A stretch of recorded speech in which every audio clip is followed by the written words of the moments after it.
Yeah, we'll start here. Hey, everybody. Welcome to another solo episode of Beautiful Boys. It's just the boys. It's just the boys. Feeling beautiful. Got a lot of female energy on the pod lately. With just us? No. Oh, you meant with female our guests. Yeah. Yeah. But what I was going to say was, are you ever, we were talking about something before the podcast started.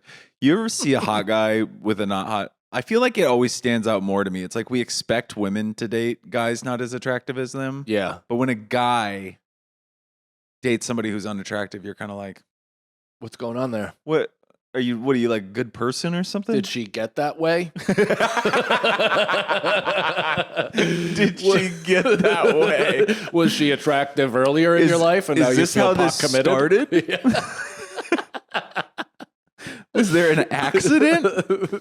Yeah, it does feel, well, because women have that thing, or at least a lot of women have that thing where they put value in other stuff outside of just physical appearance, which I find insane. Yeah. But they like certain qualities level up attraction to them. Yeah.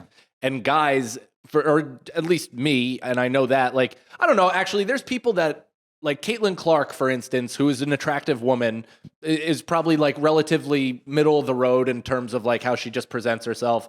This is awful to say, but I find her like gorgeous because of how good at basketball she is. Maybe I'm a woman. That's insane. Really? No, this is almost going back to Steven Dorff, where you're so off about calling her attractive. Dude, if she does kind of look like you with long hair, but if she pulled up from the logo in my face, I'd eat her out while she was up there. You'd let her do like a dirty dancing onto your face? Yeah, just put a Top Gun mask on me right as just pull a leg and be like, oh, man. I had a joke about this, about how it's so unfair, because gals, you can walk up to a famous guy and you can go, hey, love what you do. Love to give you a blowgy. Yeah. You know? I can't do that, you know? No. If you see fucking, I don't know, one of the Pussycat Dolls walking down the street. Yeah, Nicole Scherzinger. Yeah, if I see Nicole Scherzinger, I can't be like, hey, I love what you do. Would love to eat your clam in a phone booth. And it's weird that there is, and I don't know if this is like, you know, an impulse from my early days on the internet or what it is, but there's a part of me that feels like if I just tell them, they'll understand. You know, you ever realize that you could very well be that guy in somebody's DMs just being like, I would eat your ass so well. You have no idea. Yeah. It would make you see God, and then I think you'd fall in love with me. And then you like come out of psychosis and you're like, all right, don't write that. Just like the picture. Yeah, there's been times where like I haven't had sex with my wife for a while, and then like I'm also not jerking off, and then like a photo will come up on Instagram, and I'll be like, I should write like I should tell her how pretty she is. And then I'm like, dude, what are you doing? Yeah. You got to control this. So what is that? Because it's like being intoxicated by your own cum and testosterone. Like you're literally a little drunk. Like you're not you. Yeah. You know what I mean? It's like just chemicals in your body. But also you're not you after you cum either. Like they're two sides of they're like two extremes. I'm the worst me. You could like rob my house like while I was in it after I jerk off. Post-cummy? Yeah, I get instantaneously depressed. I'm like, whatever. Fucking, I'd be John Fetterman. I'd like, take it, you know. Why do you get depressed? I think because it takes all your mojo. No kidding. It steals your mojo. There's like old ancient, like lots of, I don't know about like religions, but like aesthetics, like kind of like Native mystical, American beliefs. I don't like steal your soul in a camera. More Eastern kind of stuff where it's like they thought that jerking off was like a kind of like wasted your chi. Yeah. Kind of thing. Well, I could see that. It does get, I mean, that's like part of the whole boxer thing is your legs. You can't come. I'm worse at comedy for 6 hours after jerking off. Really? Yeah. I can only, I like have to jerk off before I do a set or else the world is on notice. Do you know what bothers me about this? I'm like getting way too self-conscious about this. I like this. But in my head, I'm like, this is so fun and good. But I know that like Brooklyn Union Hall people would see this and be like, it's just bros talking about jerking off. And it's like, yeah, but you jerk off too. They sure do. We're just talking about it. Well, this is where I would like to redefine the entire topic, right? And this is kind of how I approach it in my comedy, is I'm trying to find the depth in cum and like the depth in jizz talk and stuff like that, because we're here. Nuance. We're attaching it to our soul and to how it fulfills us as human beings and shapes how we interact with people. Who talks about cum that 360? Yeah. Nobody. Can I ask something, Nicole? If you haven't had your tree shaken for a couple weeks, that's a tree shaker. From Swamp People. Do you start having like the mental kind of like you know, like you see a Michael B. Jordan post and you're like, I should write yummy on the comments. I feel like it's hilarious. I like that is something that embarrasses me more than anything else when I can see my friends commenting on famous people's things. You're talking about guys. I don't think I've ever seen a woman do that. I know when. It's when they reach 45 years old. So there's like, I don't know if you've ever run into this. There's a guy named Brian Bateau, I think. His entire thing is just like the cringiest divorced dad, Gen X shit. Like literally like, when your wife doesn't even know who you are, so now she's your ex. Like that kind of like shadow in a doorway looking down, and then he'll rap to Eminem and be like, y'all don't understand. It's just like crazy stuff. But there are legit thirst bucket old broads that are in that. I mean, most people are like, if I were you, I would take my own life. I would end this right now. This is embarrassing. Your children see this. But then hidden amongst the weeds is just the most desperate Betsy in all of Tallahassee. You do get those, right? Yeah, because I get those DMs a lot where it's like they're presented as nice. Yes, but I could definitely go like clean out their gutters if they wanted me to. You know? Oh, you could just. There's an undertone of like take a wet vac to their attic. You're so funny. When are you going to be in Tampa? They're all in Florida or Arizona. But so you don't have that. You don't have that thing where you start like questioning your sanity. I definitely get the depression after. Yeah. A lot. Yeah. Or like even with people that I've truly loved or been obsessed with, afterwards I'm like, I feel remorseful. But I think it's like weird. I wonder if it's like a Catholic shame. You know what I think it is? I think it's actually like or I hate myself or something. No, I think it's actually like an animalistic thing. I think it's like probably something chemical to tell you to get the fuck away from each other. Yeah. I've also had this where I've had the afterwards, the woman has like been a little distant and I'm like, you're acting like you just lost a game. Yeah. Like the game was well, Mike, they didn't come. No, they never will either. They never will. As long as I'm around, they never will. But it looks as though they lost like a bet with themselves where they were like, I promised myself I wouldn't have sex with you, and then I did, and now I'm upset with myself. It is so weird that was kind of being 20. Yeah. Was like a lot of like people being like, I don't know, come on, we're not gonna do that. And then like 4 a.m. you eventually do it. And you're like, yes. And they're like, I can't believe I need to change a lot about where I am. Somebody was telling me that they were somebody's rock bottom and like the person told them. I think Sag Daddy to God was somebody's rock bottom during the pandemic, which I felt for him. It wasn't his fault. It was just her. I think she was at the end of her rope. Yeah. But I've had rock bottom women that looked like The Rock, and then I've been somebody's like, this was a nightmare for two of us. Let's pretend this never happened, and I'm gonna go to rehab. Yeah, I've had a couple. I remember a couple sessions where it was like it went on for like a week, and then we were like, "What the fuck are we like? Don't like each other? No, didn't like." Had never been cool kind of thing. Like every once in a while, especially when you're young and you're feeling things that you're not quite sure what they are, you just kind of you gotta, what was that? But you gotta like rub your parts on somebody else's parts. And then you both just kind of like, thank you for that clarity. Now I'm going to walk this way and you go that way. That's why I think when guys cheat, it's because we're big dumb animals, and I think when women cheat, it's because the guys did something wrong. Yeah, I mean, well, we're both looking for something that the other is not providing. So it's like when dudes cheat, it's typically because of lack of attention and lack of lack of sex, or they're animals. Yeah, they get fueled by that kind of reciprocation. Totally. Yeah. When women cheat, it's typically because they're not getting the love and connection from their dude, and they're finding it elsewhere. Yeah, or at least that's what it seems. I don't know. Yeah, who is that? I can't. I'm gonna butcher it. What's the Chris Rock joke? A man is as faithful as his options. No. But the part where it's like, there's black people. No, and then there's I would love it if you just went through the whole bit, just fully committed to it.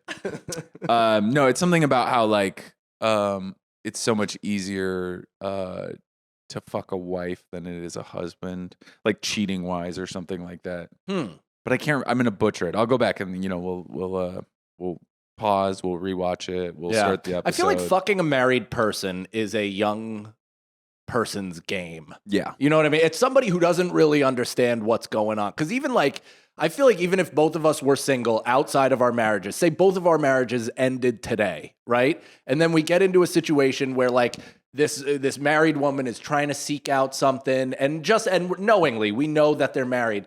I personally wouldn't bang that person. That's why I got sober. Really? Yeah. I slept with a married woman, like stoned out of my mind.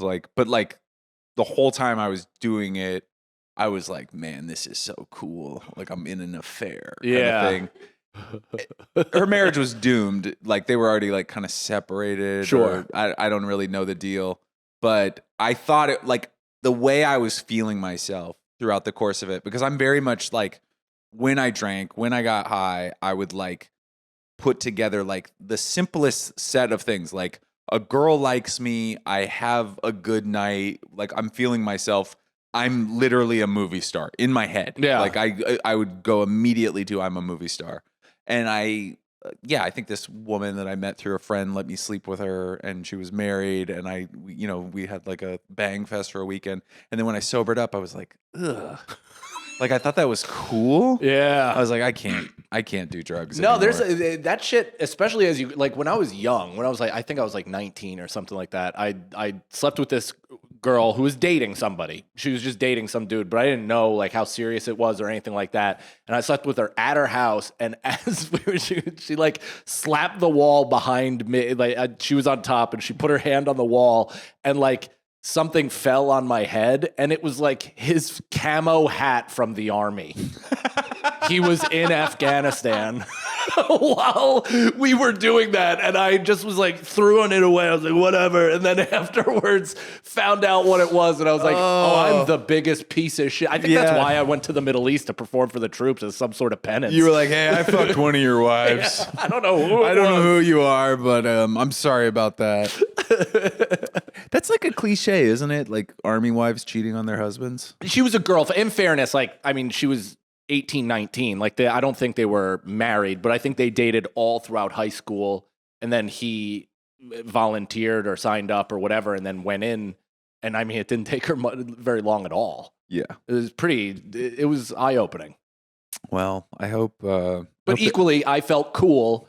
And then as soon as I kind of came to terms with what it was that actually happened, I was like, oh, that's actually, one, how somebody gets killed. Yeah. Oh, yeah. Like, that's the number one way somebody gets killed. And two, like... number one way. The number one way to get killed in America is to fuck a overseas infantryman's girlfriend. I honestly think that's got to be up there. It's probably got to be 20% of murders. It's got to be up there. That's so funny. Yeah, it's so weird. I think it's so weird how you like prioritize sex for so long of your like male adolescence, which really lasts till about 35. Let's be honest. Like male adolescence is, I want to say it's 35 is probably. What does that entail to you? The chase. Oh, like okay. The peacock of it all. So yes. But I'm still in it with my wife. Like I'm like, I gotta be annoying her at this point. Like at you some mean point, horniness? Yeah. I'm not. I'm just not as horny as I used to be. I don't know what it is. I don't know if it's cold plunging. It might be. Maybe I got a cold plunge. It's raising my testosterone, that's for sure, because I wake up just fucking flagpole sitta. And then I also, I don't know what I've had a high libido my entire life. And I also have always fixated on it as like some sort of reward or whatever. I don't know what it is, but I'm still like right in the middle of wanting it all the time. But what's weird about it is like once you get into a marriage, you still want it, but then you do all this other shit. And I tried to write a joke about it, about like why sex slows down in marriages, because like if it was a porn, like every relationship starts like a porn. Yeah. Every relationship, it's like you fucking get hot and heavy and you just have like, the best sex of your life, and all of a sudden, and then like pretty soon you're like fighting at Target. And if that was in the porn, if they like fucked and then they like in the porn went to Target and then they like went home and had a really stern conversation about finances, you'd be like, I don't want to watch the porn anymore. No. Well, I mean, that's the problem about sex in marriage, is that there's so much logistical, heavy, unsexy shit attached to it. Yeah. That you have to talk about. And then you're like, are you wet? They're like, definitely not. Nah, haven't been. And then you add kids. Yeah. And that's even weirder. It's weirder in the sense, and we have a connected house. Like everybody is around each other, but we haven't really had any like nighttime issues or even knocking or anything like that. But I'm still like, it hasn't slowed me down. I'm envious. But you shouldn't be, because it's an actual. It's like a problem in the sense that I almost wish it wasn't. It's not something a problem I thought of. Like some of our friends have it. No, that's true. I mean, the problem is that I want to have sex with my wife all the time. Yeah. Like I'm legitimately we have some friends super into my wife who are actively ruining their lives on every weekend. Every weekend, actively. Well, and that's also just setting up a very non-beneficial divorce court. 100%. Well, and that's were we talking about it this episode, last episode, or not recorded at all? But like that guilt of like walking around with that dormant thing. You mean cheating? In the pit of your stomach, and having to deal with that chaos that you've brought upon yourself. Oh my God, I every week. I already feel guilty about like the way I didn't say like congratulations to somebody, or I didn't follow. Like I'm always. When I drank, I cheated one time on one girlfriend, and I had nightmares for like a solid month because I never told her and she never found out. But I had nightmares where I would wake up and I was sure that I had murdered somebody, right? And I'd repressed it. That's what all the nightmares are about, and it was like guilt. It was guilt nightmares. You just go like your hair starts falling out for the first time. You're like, no. Yeah, it was fucking bad. And then all your friends are like, "Come on, dude. Yeah, what? You got nasty with her. Whatever, dude. I won't tell, but I will." Then they tell their wife, who is friends with. Well, I mean, isn't that the funny part? Is like anytime, it's just you see when you're out there talking to people, and especially when this weekend was interesting because I went to Miami with non-comics. Yeah, and it was really fun to kind of just exist in that world of like, when somebody goes, tell us how you really feel, it like murdered. Yeah. And I'm just in that kind of vibe of like, that's what works in the outside world. Huh? I mean, God, it's so fun sometimes. Like, did I talk about this? I haven't talked about since I went down. Have we recorded since I went down to my parents' house? Yeah, and you were talking about like traffic and the weather. And oh my God, blissful. Dude. Yeah. Oh my, it was so nice. Yeah. Half the stories, which I used to criticize, and now I love them, which are stories about you trying to do something and you can't do it.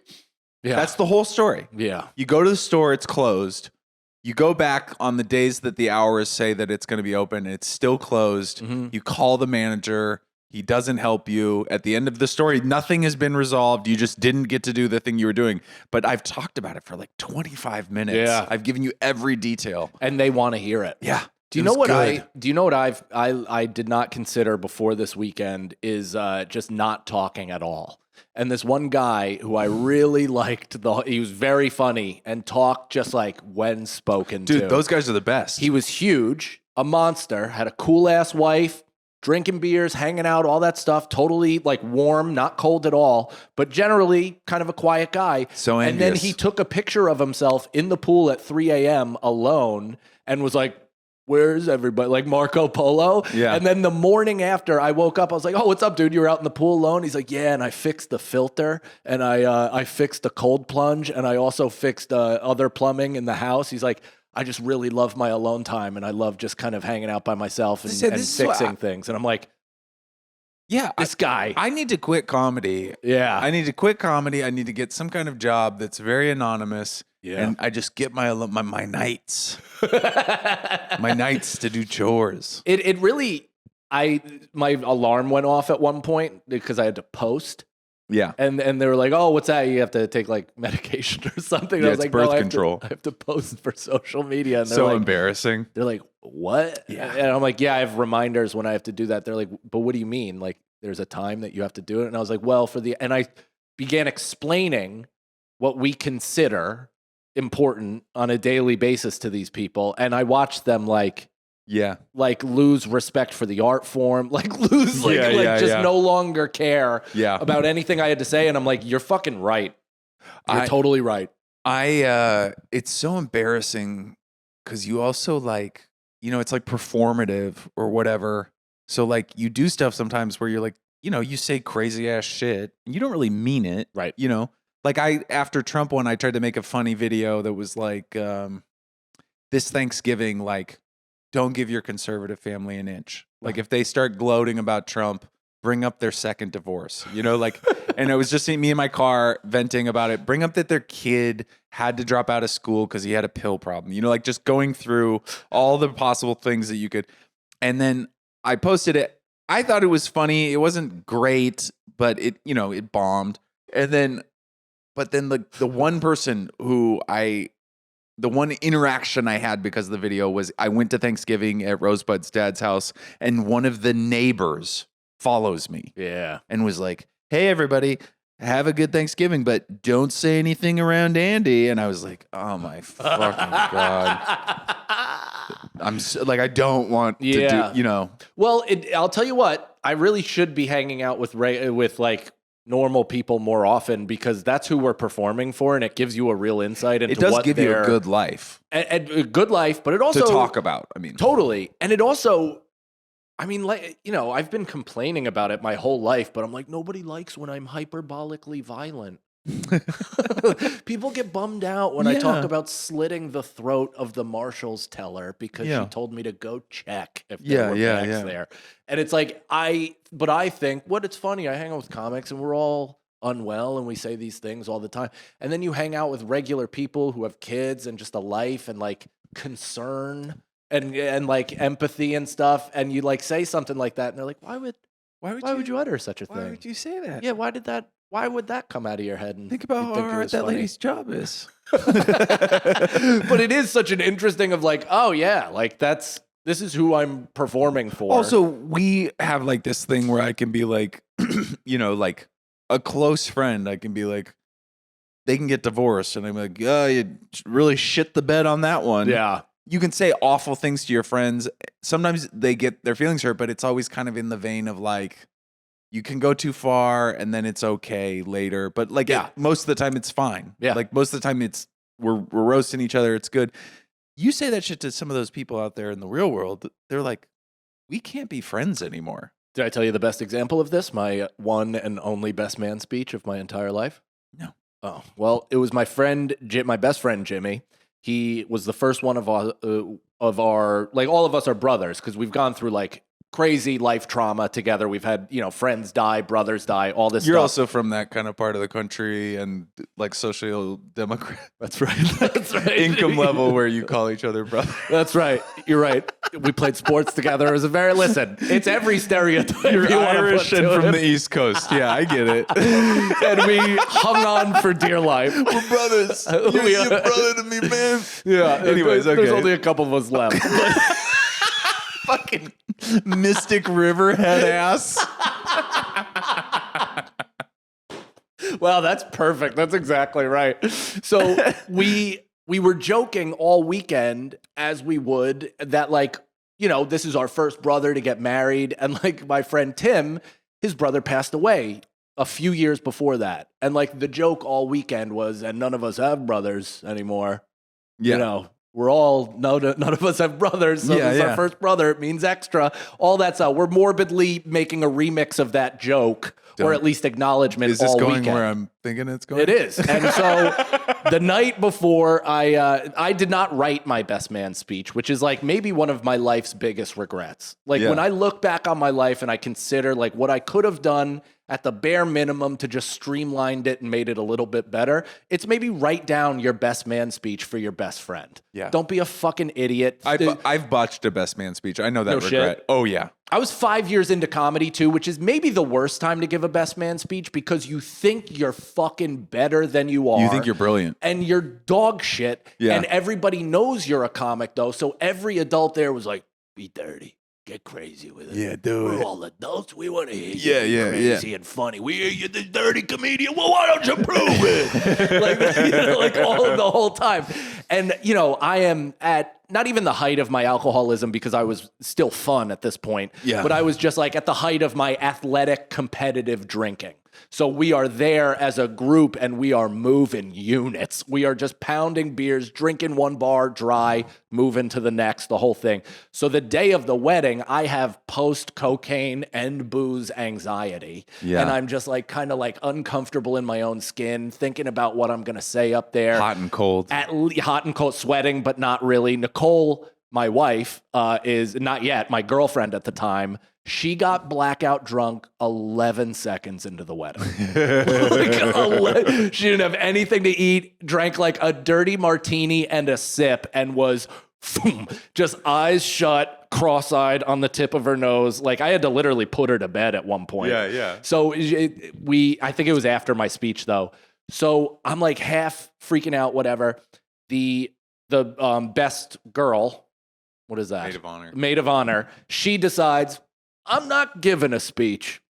Just spur of the moment, I'm not doing this. I thought I had like a moment to watch a speech, try to get acclimated, like really think of some fun kind of things to maybe tag at the end of hers. And she goes, no, mic's up. So they barely introduce me. It's like we all just got like entered into the room with whatever dance choreography we all did at the time. And then I get up and I'm like, like sputtering through things, but kind of making it sincere at first. And then I hit like a first joke and the joke hits. And I get like that instant. You ever feel that? Like, of course you have the like, I dropped into my body. Yeah. I'm now comfortable. I feel capable of what I'm about to do.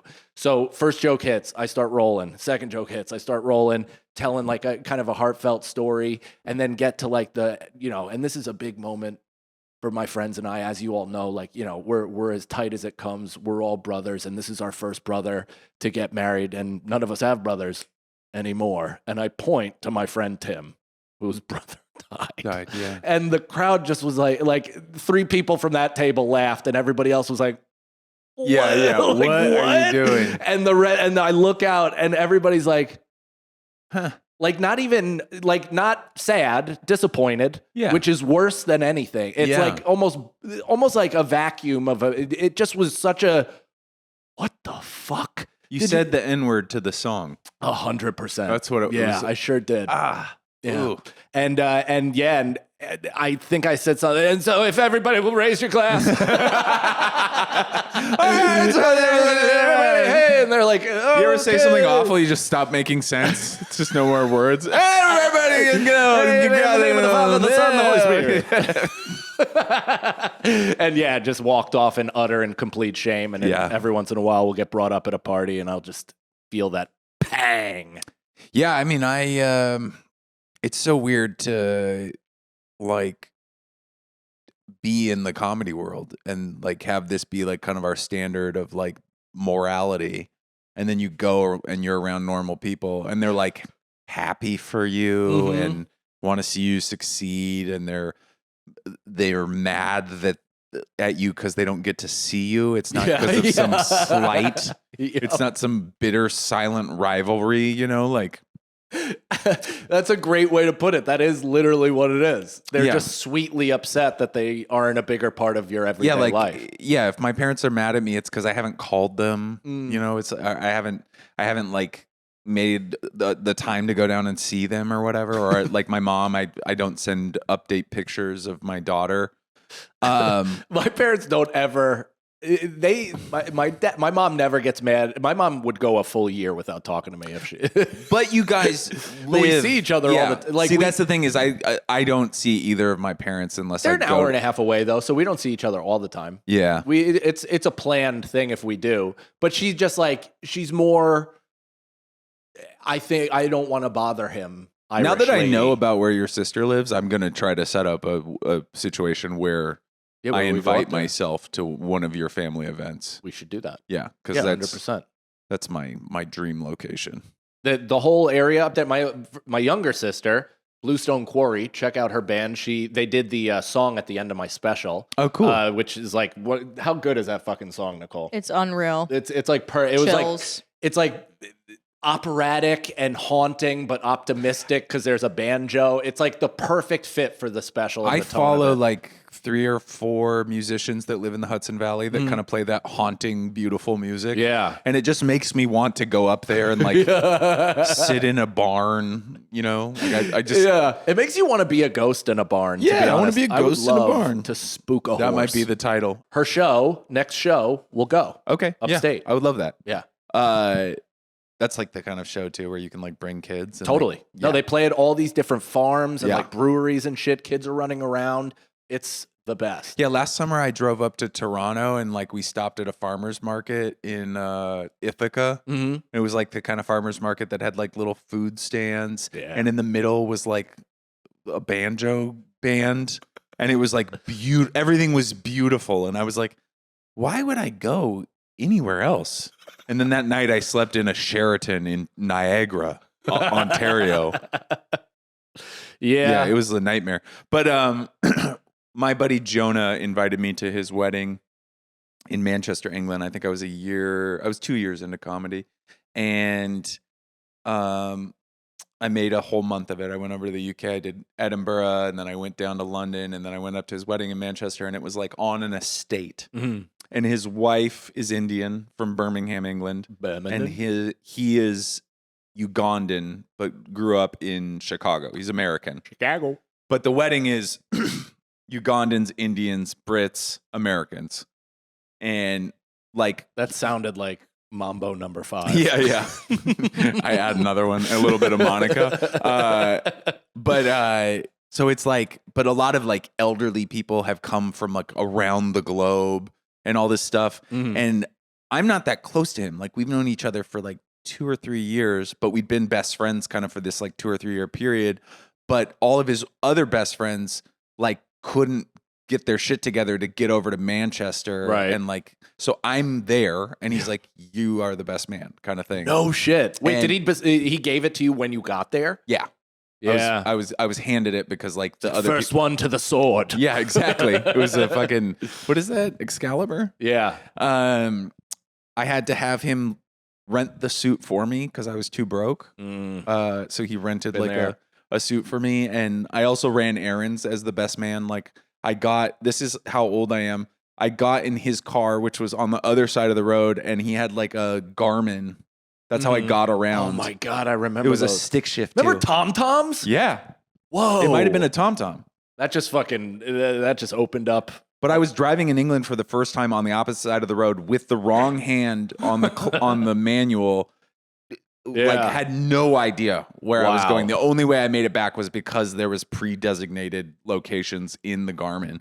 But anyways, I get up to give that speech and I go like, it's the exact same thing. I go, wow, it's like the United Nations in here, and everybody kind of chuckles. Yeah, and then just bombed for like 10 minutes talking about how I thought Jonah was like a spy the first time I met him because he was so cool and nobody was like, what? It was like very clear that I hadn't spent a lot of time on the speech.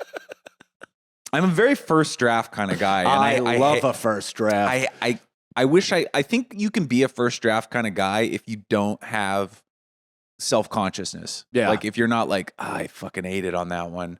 But do you know what I've realized actually? But I'll ruminate on. I'm still like saying the story again. I'm like, God, I fucking you wish you could have another crack at it. I screwed the pooch. Yeah. Yeah. Man, see those would be fun little time machine things that wouldn't really have an impact on anything else, where you could just kind of slide back there, give a good speech, come on back. There's a movie called About Time. Mm-hmm. It's like one of those like British rom-coms. Okay.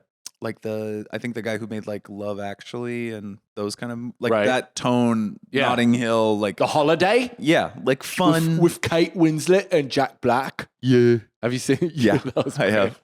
Yeah. Yeah. But he can time travel like very brief moments of time. And so he can botch an interaction with a girl and then be like and go back and be like, sorry. Man, if there was like a second take social interaction, my life would be completely different. Yeah. If there was a way to be like, all right, I got that out of my system. That might be heaven for me. Is that like I get to heaven and they're like, we're gonna go back and we're gonna fix them all. Yeah. Mulligan. It's not heaven, it's mulligan. He's gonna drop me into situations where like an attractive woman was clearly hitting on me. I'll be like, all right, I got this. I'm not gonna say something weird and clammy. I don't know if I've ever had one of those moments ever in my life. Well, the one that sticks out to me the most is I think I said it on the Soder episode. I was in Mexico and it was like the tour of Mexico, like Tour de France. Tour de France. Oh, yeah. But it was the Mexican version of that. So everybody at this bar was like professional, world-renowned cyclists. Mm-hmm. And for some reason, there was this gorgeous woman there. And we were like, me and my buddy Kibby and a couple other people are like drinking. We're pretty drunk and we're just like chatting it up. And I turned to her and I'm like, so like, what's it like living in Mexico? And she's like, it's pretty good. It's not that different or whatever. And then she like turns to me and she makes eye contact and she goes, but none of the guys down here know how to fuck me right or something like that. And I was like, that's crazy. We should see if any of the guys here know how to fuck. Like I literally like did not put it together that was meant for me. And I was just like, she handed it out. But I mean, I also this might be like a loser mentality, but I think a lot of my favorite stories are stories where things were very close and you botched them. Like I don't really think a story where you're like that's Tucker Max or whatever, right? Right. Tucker Max is I fucking showed up at the party, it was epic. I got the blowjob, and then the CEO was like, "Do you want it?" And then the money and whatever, and then I woke up and I was on the yacht. Yeah. I don't know. That's not that cool. I thought it was for a long time. Yeah, and I wanted to be that guy, but I think it's a lot more fun when it's like, oh, I actually, the 10 invited me back to her house, but then I shit my pants on her couch. 100%. And I had to sneak out of the fire escape in the morning and take my phone to Verizon and ask for a new number. Well, that kind of happened to me. The hottest girl I hooked up with in high school, or not in high school, in college, who actually was from my county, weirdly enough, and I didn't know that until after. But I just had gotten my wisdom teeth out. I don't even know if the stitches had dissolved yet. Yeah. So I was on some Vicodin, and we were back at my apartment, and I thought we were like going crazy. Like I was like, this is lasting forever. This is insane. And I looked down, and I hadn't been inside of her the entire time. Like I was literally not even remotely hard. It was as if my dick was just like not even attached to my body, just laying on it like a beach. You were like, did you come? Yeah, and she was just like, she was like rubbing on my balls, I guess, and thought it was a dick. I don't know, but it was going forever. Were you drinking? Yeah, I was on Vicodin drinking. She was drinking. It was like, but I just remember looking down and just being like, that's not even a dick. Sometimes you say stuff to me and it so illuminates how different of lives we have. Like, first of all, from my county is crazy to me. What do you mean? The county of Seattle's in King County. That's like 5 million people from my county. Fair enough. Yeah. Like, yeah, of course I would know her. Yeah. And then on top of that, it's like, you party like a redneck. Well, yes. But also the weird thing is you're like the first person to tell me why I'm weird? Like, or you're why? Not weird. You're very. But you're just like pointing this shit out. I would never know that, like, oh, from my county. Like, I just say that, and I'm like, everybody's got counties, and everybody lives the exact same way. But you're the first. I think you're the first person in my life that's honest, because you're the only one who's like, dude, this is why you're that, and I'm like, oh, yeah, that makes sense. But I just thought I've reacted poorly to normal. Well, I hope it never comes off. I always mean it in like a sweet way. I take it that way. I'm learning about myself watching you learn about me. Well, whoa. Wait, so can I also ask about that hookup? So you just got your wisdom teeth out, so were you fully puffy, bruised face as well? I think it was like, it was when it was mostly, I mean, I was puffy faced anyway because I was such a booze bag. Yeah. So I don't know if it was much of a difference, but I remember it being like, yeah, you looked like the third day. You looked like E from Entourage now. And I also, this is what a fucking asshole I was. I mean, I got all 4 out at one time. Yeah. And then the next day I drove back to Geneseo. So I got it in Rockland. And then with my buddy John Studd, we drove in his Jeep all the way up to Geneseo. And I was smoking blunts while swishing Gatorade just so I wouldn't get dry socket. Dude, I don't know what I did exactly, but I got mine out. And then like, I think like 2 or 3 days later, I went out to party and my shit got so infected that both of my cheeks swelled up like chipmunks, but they were like hard. Oh. It felt like I had like half a softball in either cheek. Oh my God. And I looked absolutely insane. And I think I had How'd they right the ship? Antibiotics. That's fucked up. But it was like, it's so funny. That's another thing about being like 20 and having like a substance abuse problem is like, you're like, doctor's like, okay, so you can't drink for 10 days. And you're like, wait a second. Like, are you okay? Sure. All right. Okay. Yeah. In Russia's gonna, offer an olive branch to the Ukraine, sir. Like whatever the reference for that actual I contemporary thought that was strong. Thank you. There's better ones. Yeah. But that's exactly, so yes. So I wasn't too concerned about, smoking blunts on fresh, that's wild. It was dumb, dude. Yeah. And again, like, not until years later did I think that was uncool. Like, I thought I was like, man, I am this committed to blunts. Dude, I'm the coolest. I was like that where, like I would drive back. So when I started comedy, I would drive to Seattle on Sundays to do the open mic at the Comedy Underground. I would stay for Monday. I would do the open mic the next night. And then I would drive back to Bellingham where I went to school and do the week of school. And then on Sunday, repeat the process. Sometimes on Wednesdays, drive to Vancouver for another open mic. Yeah. But I would smoke a blunt like every time I had to drive a long distance. And I remember this one time I like smoked a blunt and I just was in Bellingham all of a sudden. I was smoking a blunt in Seattle and then like listening to reggae music and like feeling myself and daydreaming. And 90 miles of freeway later, I started paying attention. And I was like, dude, that is so funny. Dude, I have not paid attention to anything for an hour and a half. I've been driving 80 miles an hour. Whoa, I am cool. Yeah. No, I know I've done that before a couple of years ago where I'm just like, I wasn't on the bridge. I never crossed the George Washington How did I get Bridge. Over here? That's bullshit. Wow, I guess I was. I up until I quit smoking weed, I thought I was so bohemian because I smoked spliffs. I thought like that women were like, thought of me as like fucking a poet. But like in a hot way, like, like, oh, this guy's like clearly been to Paris. Are women not into poets anymore? Probably not. Not at all? Is that like a DJ?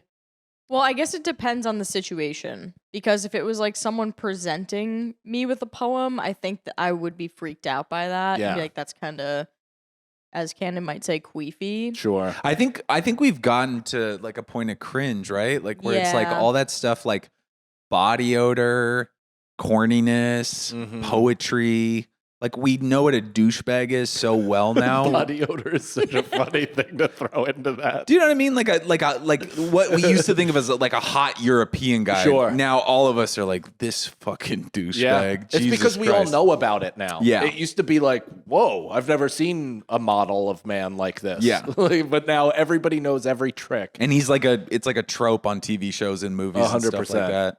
But if you meet a guy whose like job or at least aspiration is to be a creative writing poet, not necessarily about you or your love, but about the world in which he sees. What do you take on that? Exactly. So that's what I think it's like. If you find out and they're not throwing it in your face, then I think it's cool. But that goes for like anything. Like I feel like meeting anyone with any type of really any job, I guess, if they're not throwing it in my face the second I meet them, then I'm like, oh, that's really cool that you have a cool job and you kept it to yourself. Yeah, there's a guy that I follow that does like a little bit of comedy, but his main job is poetry. Mm-hmm. And I'm like, that is cool. Yeah. Like Kanye West? Yeah. I say it like that. His main job's poetry. It's now he's dabbling in Third Reich comedy. It's the Locks. I follow the whole Locks. I call them one guy. No, but and then like like that guy James Donald, the Australian comic that opens up for McCann. He's always posting like I think he's like a genuinely like that's did cool. poetry, and I'm always like that's kind of cool. Like I like that somebody has that. Poetry used to be a big deal. Jesse Pop had this great joke about how poets used to like. Jesse Pop, he was a comic in New York for a long time. Okay. I think he's in Michigan now. But he had a joke about like how poets used to like, people used to pay poets to be around. Right. Like, you would get like a patron and they'd be like, just sit in our study and write like bon mots. I mean, that's why comics shouldn't get too used to this golden era. No, yeah. It happened to poetry. The arenas are going to get smaller. Maybe they won't though. Maybe this is it. Maybe, but that's basically... I mean, that's funny. That's almost what podcasting is just having a comedian sit in the room with you. Yeah. And talk to you. Yeah, these people that are listening right now. That is fine. I just realized that right now. Like, you just have this poet in there to help you express your feelings and your emotions. And it's like, oh, comedy is kind of that. Well, I think that is like part of it is that like people are like why comedy is so big now is because we have done stuff like everything that's part of life because of media is like we're aware of it now, including like the foibles, the annoying things, the caricatures. And so, but people still don't know how to like express it. They do through social media, but we just say it. Yeah. We just go, that guy fucking sucks. This guy's a fucking loser because of this. Yeah. Look how dumb I am. Yeah, yeah. And you can't just say that in like polite society. So I think, but eventually it's just going to be where like because we know people that are funnier. 100%. Than all the comics we know. 100%. I was talking about my buddy John is like, has a great job, successful.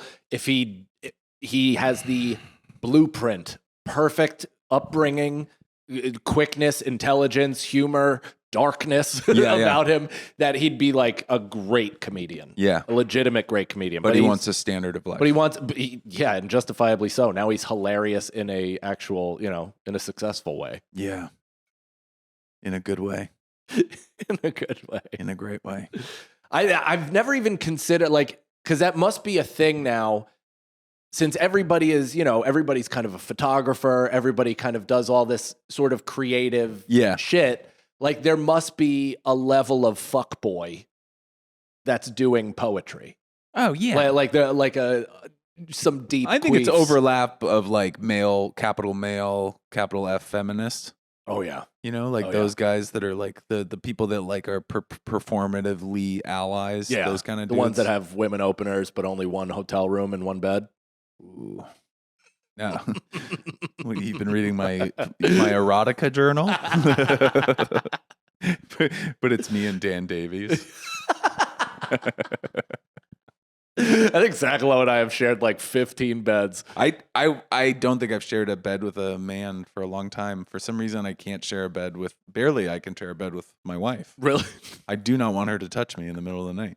Sometimes she'll put her leg over me and I'm just like, are you insane? You gonna put your hot leg on me? You crazy? I remember, it was early It was I did the Monster Energy drink tour with Chris early like Dalia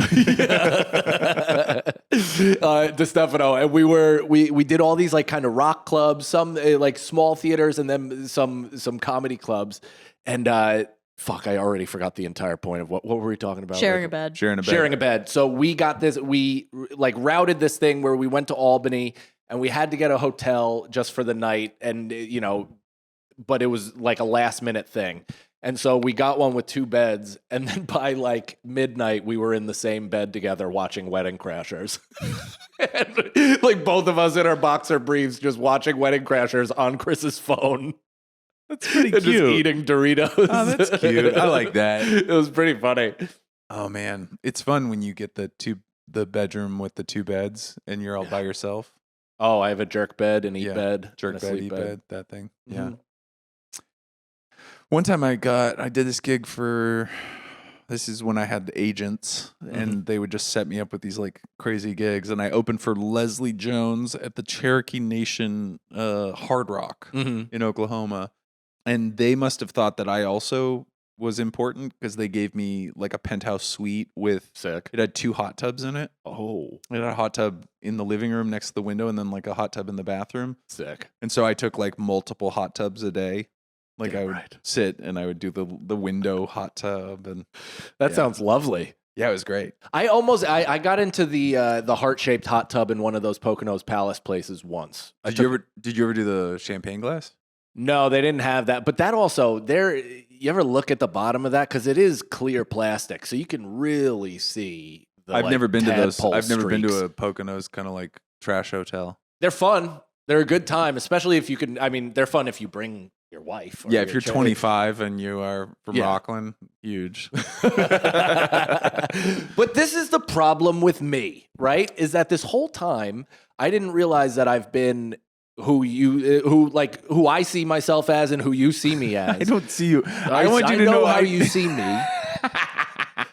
But because both of my parents, my dad comes from Levittown, my mother comes from New Jersey, so they have this like attachment of white trash to them. Yeah. And I think that since they were some of the few in their family to go to, or my mom's family went to college and all that stuff, but like there's just in that area, they're just familiar with it. And my dad was one of I think the first college graduate in his whole family, and then moved away. So there was this air of like elitism. Yeah, even though it was like an hour away, they were like, though it was an hour away. You think you're better than us?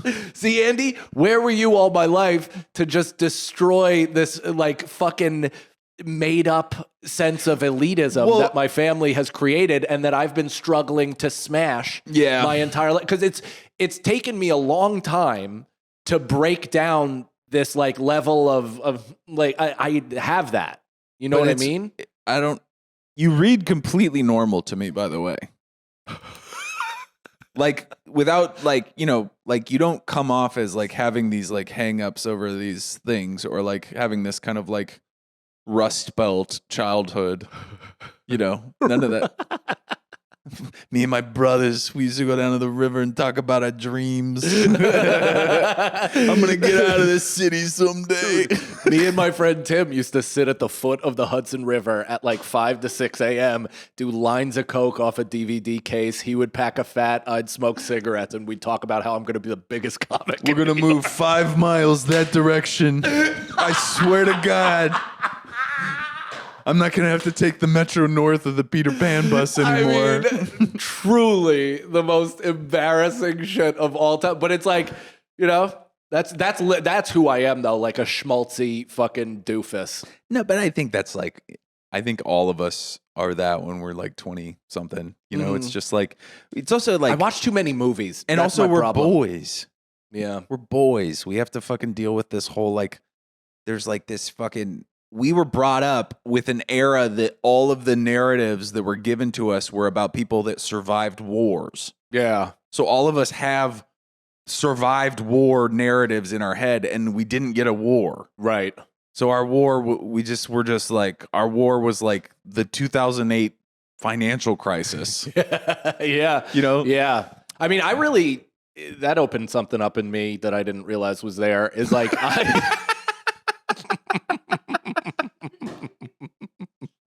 I'm gay now. I'm gay. Dude, I have polyps on my liver or something. Or do you hear that noise that's whistling out of my fucking whatever? So every sport I played, especially basketball, the way I got, and even Polyps comedy. on my liver. Yeah, that's a raw. I meant lungs. Do you guys hear the polyps on my liver? I love it. Okay, yeah. So even, sports, and like training, right? Like hills, all that shit that we did to get to prepare. I like pretended I was in war. I pretended that I was like all the time, but I don't know if I've really realized that until right now, like what mentality that is to try to turn it into something like that and like really ratchet up the seriousness and like take it from game to this thing. Well, I think it's a benefit. I do think it's a benefit in the world we live in because my dad was an All-American athlete. Yeah. And also got drafted to Vietnam, ended up spending all of it on the Azores in Portugal, so he's not a hero. That's dope. But he did sports because he had such a bad home life. And so he did not put sports on me. Yeah. And it made me so mad because when I like turned 25 and I found out all this stuff, I was like, why did you not give me the same kind of like, because I like, you know, it's probably healthier in the general scheme of things. But like when we would lose like a championship, like I was serious about soccer, but when we'd lose the championship, I was just like, you know, things happen, you know, whatever. It's like, I guess we'll move. I'll go back to working on my college applications. Well, the thing about that, and it's something that I've considered raising a kid who is into sports, is I'm trying to figure out, because you see, kids are born really, or not, I don't know if they're born competitive, but they really don't like losing. And it goes across the board. It's like not just my son, it's across the board. Like it gets very, very competitive. So it's funny, right? Because if you want like if you're a lunatic and you have a kid and you're like, I want this kid to be a professional athlete, then you're basically fostering kind of a psychopath from like the moment they're 5 onward, because you have to decide of like, do I make it okay? Do I make losing okay to this kid and make him understand how to deal with losing and winning in the same breath and being a gracious winner and a gracious loser? Or do I create Kobe? Is this Mamba mentality the kid? Which I think, and I'm not saying I would, I'm saying that other parents are in that line of thinking where they're like, I'm going to ratchet up the competitiveness in this kid to give him the best shot at going pro, which, you know, is insane. But even it's like, I mean, it even is like beneficial to, I think having a little bit of that just like instills confidence. Oh, totally. I'm talking about all the way. I'm talking about redlining with none of the capacity, with like losing is unacceptable. Yeah. Meets Mamba mentality. Yeah. I think like the problem is that like there's like that thin line of monster. And then there's also like a lot of people in this world that still would be like, he was so good at basketball. It's okay if he's a monster. 100%. You know, but like, you know, but I'm not saying that like anybody who's really good at sports and committing themselves to something is going to be good at whatever they choose to do. But I don't think that it's like a coincidence that Shane played D1 football. Oh, totally. Rory played D1 soccer. There's a couple other people out there where you find out like, oh, they were elite athletes and then they just applied that to this. Or they had the confidence and the kind of like, there's something about like, I don't know, like a maleness that I can't tap into, an ease, a broness. I think you actually also have this same thing with me where it's like, we both weren't like normal dudes. No, and I'm at the doorstep, which is even more frustrating because I'm right there. Like I can play the game like them, so I'm there. But I never felt like I was fully in because I have these thoughts. Yeah. I have these thoughts also where it's like, thinking about raising in the shower with the other guys, many other guys. But I have this thought about like, just take me, man. Just come on, just everybody take me right now. It's a team building exercise. But they're like, so I get these out there thoughts of like hyper competitive, equals also difficult to deal with in relationships, and and then you go down and it's like, but also successful in the capitalistic structure. But what if I don't actually value capitalism and like that kind of thing, and actually think it would benefit the world if I created this more well-rounded, non-competitive? So I have these like weird fucking waffling thoughts of just like, and my kid's gonna be who he's gonna be, but I'm just saying that it's an interesting thought exercise of like, do I believe in society's parameters enough to really foster the competitive psycho shit in my kid?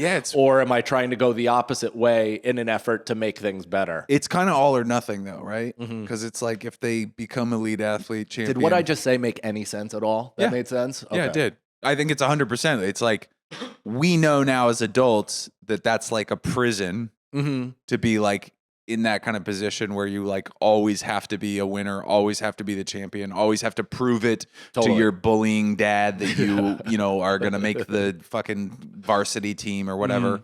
Never read The Makings of a Varsity Athlete. Yeah. That fucking shit. And then like to apply that to the real world, you're a broken person. Right. But also, if you win it all, you're a hero and a champion. Yeah. Which is kind of a little bit like comedy because we do it so long that we're unhireable.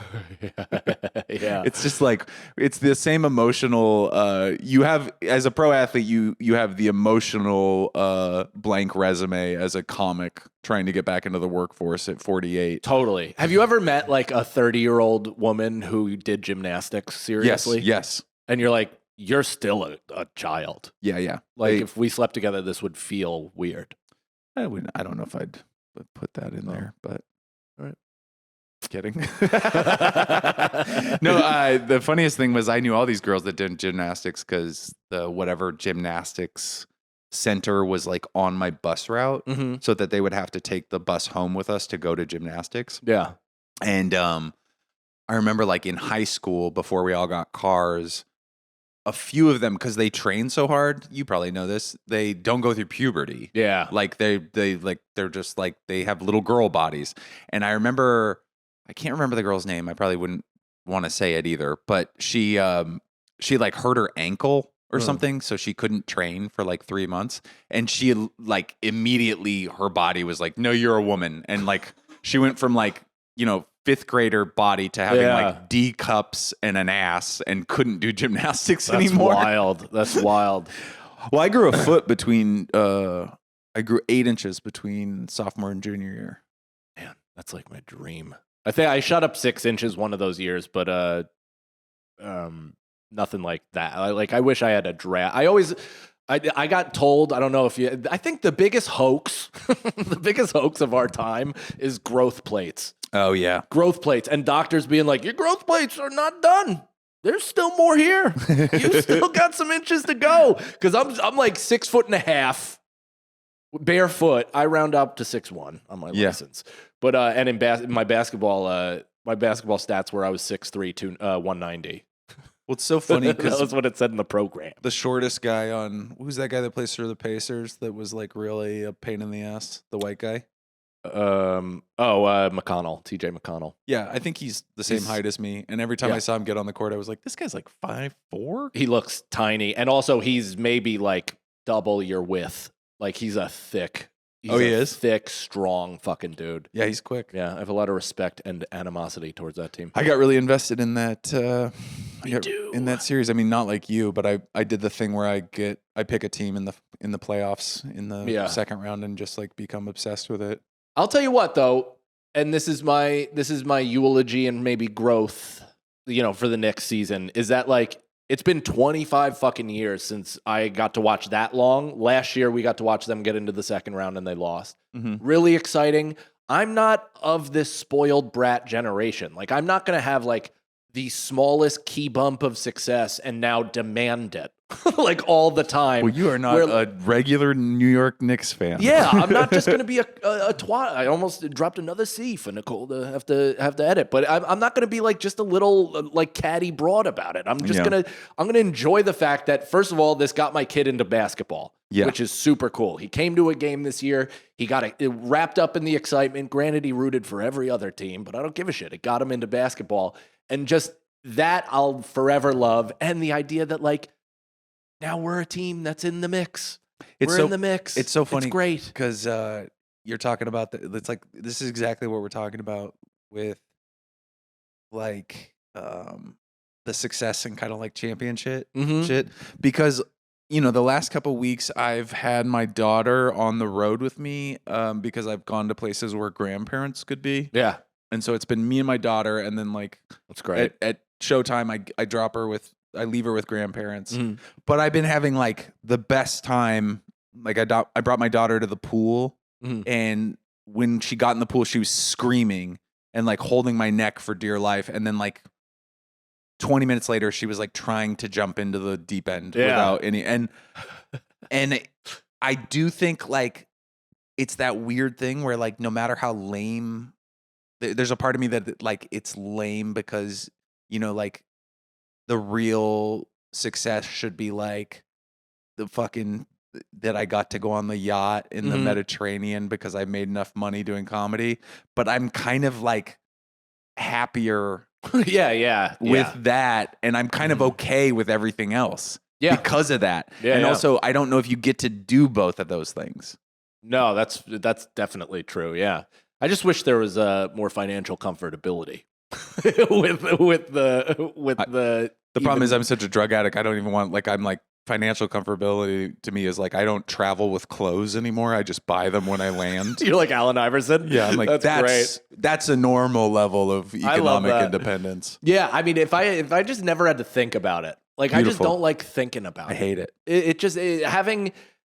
I've realized that my brain is not built for the stress of everyday life. Like it's or just like the organization of everyday life and that stuff. Well, I think it's also that I think the biggest problem for comics is that this is a full-time job at some point and there's no structure whatsoever. And all of us are like bad students essentially. So it's like you're putting the kids who needed the most structure in the least structured life. And you're like, hey, go out there and be normal. And it's like, no, dude. No, dude. That's a good point. You just sent the ADD kid into the toy section at Target. Like, man, what a weird thing. I wonder because doing work never interested me. Like writing never interested me when I was in school. Even like taking anything, even learning about stuff that interested me didn't interest me. Really? Yeah, I just didn't. You just wanted to play sports? I just wanted to play sports. I just wanted to fucking hang out with my friends. I wanted to be a grazing animal for like my entire life. If I could do that, if I could lay under a tree and just hang out, that would be okay. You could probably find a pretty cheap piece of land upstate and just have a tree with some nice grass under it. But the thing is, I'm talking about to it. Nothing. I'm talking about I don't want to do a single thing to earn $1. It'd be great. Yeah. It'd be great if I could just disappear. That's a good Twitch stream right there. It's a 24-hour Twitch stream. Yeah. You live under the tree and you just shoot hoops. Then I'm just Will Survives. Yeah. Have you seen that guy? I think is that the guy that just retired? I don't know what happened to him. He disappeared. He was like my favorite TikTok YouTube kid, and he just is that the guy that digs the holes and like sleeps in the Alaskan wilderness? Oh no! Well, he did sleep in the Alaskan wilderness. I know. Are you talking about the rapper? The rapper. Yeah. I know that dude for sure. I love him. If he ever wants to come on a New York podcast, I'm sure he's Beautiful dead. Boys, buddy. He's not. The guy Nate, who he's on his land or whatever, he spoke and he's like, he's all right. He just isn't posting right now. Oh, okay. So yeah, he was cool. I liked how he like built his little fucking fortress. Yeah, and he did it on illegal land at first. Had to knock it all down. Built on another land, and that got confiscated for some reason. And now he's on a third land and has done it 3 times. He's in Northern California, right? No, now he's in West Virginia. Yeah. All right. Good for him. Yeah. Are we at time? Okay. Anything else you want to say? Pao Pao for life. Pao Pao for life. I think Pao Pao might be the shirt. the first merch. That was I don't know. That was like a fucking masterclass in turning it on. Truly. I don't think I have that in me. I don't think anybody does. I think Dan operates at a speed and capability outside of anybody else. Yeah, it was like hanging out with you're like, oh, this is like what like a Robin Williams level kind of like, oh, Yeah. There's a reason why I didn't get the part. There's a very if that guy's auditioning, there's a real reason why I didn't get the part. Yep. Do you want to say your dates? MikeCannonComedy.com for all my dates. I'm gonna be all over the road. I have a bunch of my stuff's not loading. Yeah, that illustrated comedy post that guy made. Your calendar looked a lot different than mine. Mine? Yeah, yours was like 3/4 of the page, and mine was like, "Hi." They're coming in too. I'm appreciative. I have a bunch. Thank you very much for everybody that's coming out too and mentioning the pod, which has been awesome. I've been on the road a couple times since this is launched, and people are like, "Love Beautiful Boys." So that's great. Keep doing that. And then, June, at the end of June, July 18th and 19th, I'm going to be in Austin, Texas at the Creek in the Cave. Can't wait for that. 4 shows come out on July 26th. I'll be in Avenel, New Jersey at the Avenel Performing Arts Center. And then in August, I'm going to be in Cleveland at Hilarities. Can't wait to be back at that club. One of my favorites in the entire country. All that, MikeCannonComedy.com. And subscribe to the YouTube, Mike Cannon Comedy. I have a ton of shit going up there. A new series, Sagalo's going to be a mainstay on it called Coach Cannon, where I basically teach him how to do things from scratch. That's wonderful. Yeah, it's sports mostly. You should teach him how to do some aerobics adult stuff. File his taxes, balance his checkbook, fold a fitted sheet, that kind of thing. Balance his checkbook. Teach him how to balance his checkbook. I want to see that one. Yeah. Well, I taught him how to golf. That's the first episode, and I don't know how to golf. Yeah. So it was pretty fun. I love golfing, and I don't know how to golf. What was I gonna say? Oh, somebody yesterday was talking about how JD Vance freaked out when he went to his first formal dinner because he didn't know what to do. That's a trope that they always do. That they're like, what do I do with all the forks and knives? Yeah. It's like, I don't know, fucking idiot. Pick up one and eat, you dumb shit. Throw the other one. I had to call my handler. Okay. Yeah. Too many forks for me to make a decision. That was a weird aside. I think I'm kind of on a break. I don't have another gig until the end of July. So. You're Ross and Rachel. Yeah, I'm just trying to actually reset. I'm trying to do I don't even know what that meant. Oh, you're on a break. Okay, now I get it. I'm not gonna fuck the Asian chick. That would have been a sick joke. Did he get engaged? Did he get engaged to the Asian chick during that break? He did. Yeah. I never got her. Never got it. What? She had some kind of boring name. Do you remember it? Carol was the wife. Might have been Carol. I don't know. May have been Carol. Anyways, I am going to be in Healdsburg in Sonoma, California on July 24th and 25th. Portland, July 26th. The Comedy Cellar, Las Vegas, July 28th through August 4th. Nice. And then I will be in London again in August, doing spots. Maybe I'll put up a show just for fun. Gonna try to go to a Premier League game if my wife will let me. One moment. And then other dates will be on my Punch Up Live. Just go to that and subscribe to my YouTube as well. Subscribe to all our stuff, please. Nicole, do we have a call to action? Subscribe to the channel. Leave reviews. Mm-hmm. Leave reviews on. Do we care about reviews on iTunes and all that? We do care. Yeah, leave them. It helps. Anything you can do to help us so that we can get out of this. Help us.